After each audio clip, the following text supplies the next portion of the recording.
I just realized I didn't even start this video, but what I wanted to do today is do a kind of reading vlog, read along of the Midnight Library. I had the book for quite a while and... oh, hold on, I lost the bookcase. A bookmark. I had the book for quite a while, but I never picked it up. I saw the reviews on Goodreads, the ones without spoilers, because I have the tendency to DNF or do not finish books that I don't particularly enjoy, just because I think it's not worth my time. So I had a look at, just a brief look at the reviews of this book, and I saw that some people said that, well, the opinions were quite divided.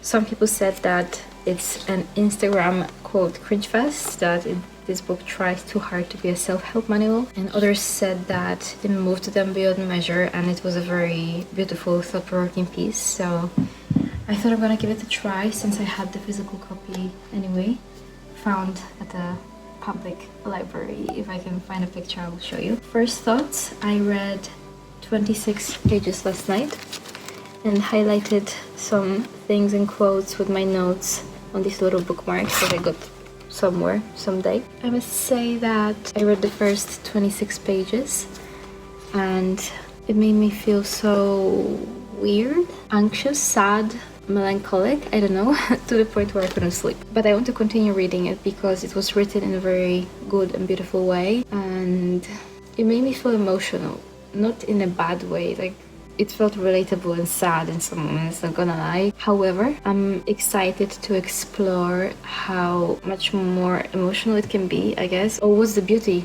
of this book, really? I'm curious about where this beauty of this book comes in, because I'm just at the beginning and so far I quite like it, so we'll see. I guess I'm gonna try to make it without spoilers, but let's see. That's just the first day. Someone already messaged me, one of my friends messaged me and said that she read the book and she loved it, so we'll see about that. By the way, this video has opened, as you might have seen, or not, I don't know what I edited. I planned to read the book today, but our plans changed slightly and we went for a little day trip to one of the ancient cities around here called Ferrara. And upon walking around, we somehow happened to be given a private tour of a mini castle, which was very cool, and got to see some ancient buildings and cute ancient looking streets, so that was really nice to start the day. Maybe tonight I will read more and then either report tonight or report back tomorrow. We will chat then. By the way, this is my first time in years reading a fiction book in paperback, because ever since I got my Kindle in maybe 2016, I just kept reading ebooks all the time because of the convenience and the number of books I'm reading, and the fact that I used to travel and move around a lot, so bringing a whole library of books with me wasn't really convenient. So this is the first fiction paperback that I picked up since 2016. And it feels very weird because I'm really used to, you know, when I find some passage that I like, I'm really used to just highlighting it and taking a note directly on my Kindle. The method that I found is just using different colored bookmarks and taking a note right there with a pen. Not in a book, of course, but right there on the bookmark. So far it's working. Let's see how it's gonna go. I must say I really like the function of Kindle, of being able to take notes and highlight the passages that you like and then have them all compiled in one document to look through and remember what the certain lines in the book made you feel. However, it also feels really nice to read a paperback again. Different, but nice. That's it. End of ramble. I'll see you next time when I have more updates about this interesting book.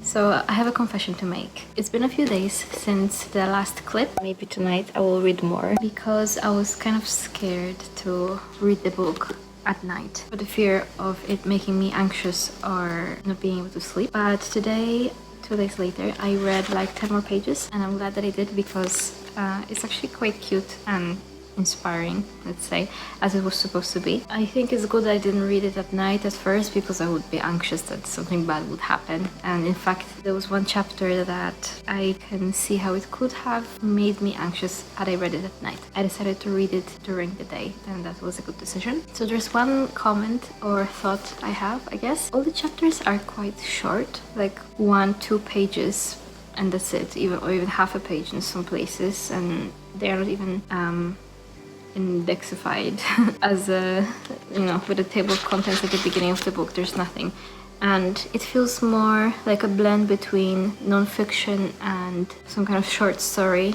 compilation anthology rather than a fiction book. So I guess one thing I wish that I'm more used to and that I wanted is that the chapters were a bit longer, so it felt more like reading fiction and you had more time to get into a certain scene or a chapter, because many of the scenes and chapters just kind of cut off right after the thing happens. So I guess it's fine. It's a different kind of book. All the fears and anxieties aside, I think it's nice for now. So I'm gonna continue reading and then report later on. Also, remember when I said that I kind of miss the highlight function from the Kindle? When I find some passage that I like, I'm really used to just highlighting it and taking a note directly on my Kindle to be able to highlight my favorite passages and write notes right next to them. So a way around that I figured out is to use the little post-its and stickies and write notes with a pen. But there's another thing that I noticed that is kind of funny. It's like, I guess it's called the Tetris effect.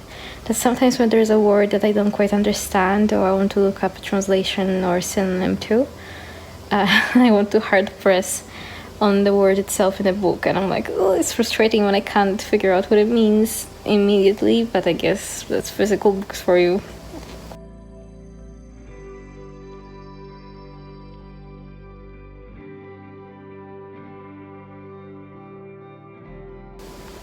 I'm currently at page 61, and if you don't want spoilers, skip ahead to whatever the time is, because I need to say something. I just finished the first live, Nora. I just finished reading the first live with Dan in a pub, and I really like the way they did it, how the disappointment cuts off and brings her back to the library if she feels like that's not really what she wished for. And I also love it because it's really the fulfillment of, the saying, the grass is always greener on the other side, and the things that you regret might not really be the things that you imagined that they could be, if you know what I mean. So I really like that they portrayed it this way. It's also a bit, I don't know, I guess heartwarming and heartbreaking in a way, where you realize that, as I said, like what you wanted but you never got might not have been the thing for you. But that's it. That's the update. I like that. And actually this chapter was longer, like what I said before, that before the chapters were very choppy and short. Now we finally got like quite a good few pages of a chapter of a story with Dan in a pub. So that was cool. Now I'll continue reading. No, I'll have a break, then I'll continue reading, and then I'll come back if I have any more updates, because so far I'm really liking it. Also, there was one more thing that I didn't mention before. Spoilers ahead again. Just about the regrets part of the book. So when Nora reached for the book of regrets, and Mrs. Elm explained to her that in the whole library all the lives begin from this precise moment, I really loved that, because the impression I had at the beginning was that all the lives are beginning, from birth to death, but actually it's from this midnight moment until however long each of the lives takes. And I really like that, because the fact that they don't begin at birth, like every one of these books doesn't begin at birth, but it begins at the moment, the cut-off moment. I find that very beautiful, or a beautiful metaphor, because it seems that if we take the parallel into our own life, it seems that any one of us can just have a different life from this moment on, depending on the decisions we can make. So I really like that parallel, because it seems that the author is saying that there is an infinite number of possibilities for every one of us from this precise moment onward. And that's a very nice thing to portray in a book.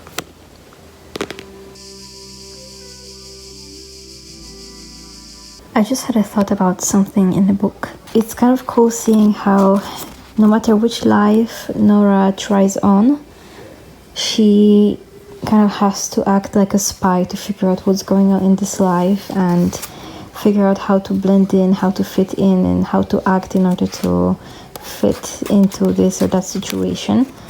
And it makes me feel of like when you are in different situations in your life, whether it's a social gathering that you're not really used to, so you have to kind of pretend that you're an extrovert even though you don't know how, or you're meeting someone completely new, so you have to make a small chat and act like someone who knows how to do it, or you're then introverted, or you're recording a video even like I'm doing now, and you have to pretend to be someone who knows how to do it. And I think it's kind of a nice parallel. I don't know what other examples to use, but all these situations in a book where she's going through different lives just made me think about that. It's as if she has to just pretend to be someone she's not, like put on another mask, another possibility, another personality, right?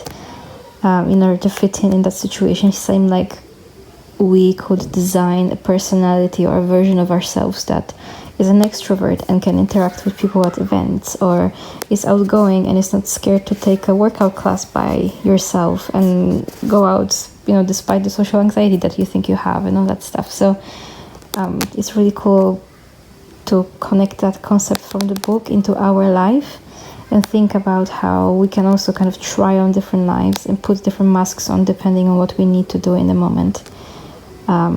Even though we don't know how to do it really, we can always just kind of play pretend and fake it till we make it, as they say. So I don't know, that's just a thought that I wanted to include. What a book, man, what a book.